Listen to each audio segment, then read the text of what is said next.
ماڵی بارزانی عەقلیان لەبەر ئەوەندە ژەنگاوی دواکەوتووە. سەردار عوسمان سەد وشەی نووسی ڕەوشی هەرێمی پەیوەست کرد بە کچەکەی بارزانیەوە. فەنتاسیایەکە دەری بڕی. ئەوەی خوێنەواربی تێدەگا و کوڕا هیچ باسی ناموسی نەکردیە.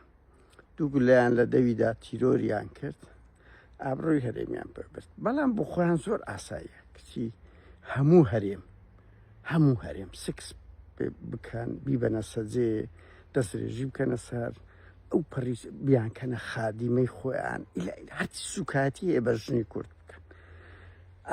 بەڵام کەس بووی نییە هەتا ژنیان بە عشقش بخوازی. بزانن ئەزیێت دەدەن ئەڵەگە کچەکە تەمەڕۆت بکە.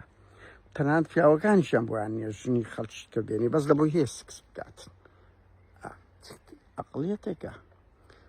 پاڤل تاڵەبانی بەخۆ بە بابی و قوبادەوە بە سەدان کەسیان کوشتیە لە تاریخیاندا. کەچی هەوڵەی تیرۆری خۆی هەبوو، سلێمانی وەکو ئینگلیزەکاندا بەرتۆپ. بەڵام زۆر ئاسایە بۆ خۆیان، خەڵک دەکوژن، سلێمانی دەدەنە بەرتۆپ، 56 کەس دەکوژن، تەرم هەیە سوتایە تا ئێستاکەش تەرم نادرێتەوە، خەڵک تەعزیبە درێ ئەفرەیە، بەس نابی کەس بیر لە کوشتنی پاڤل تاڵەبانی بکاتە. لەوەش کۆمیدیاتر ئەتووەرە یعنی دوێنێ دەبینم ئەوڵە دەستی ئەوە عەدنانی حەمەمینە حامدی عازی غالب ماچەکە. کاچ خۆم نەدەستی ماچکە نە کوڕەکەشی بەو شێوەیەت لەگە کوڕەکەشی بجوڵەیەوە و بیدەیە بەرتۆپ کە 1000 ڕێگای بکە بوو.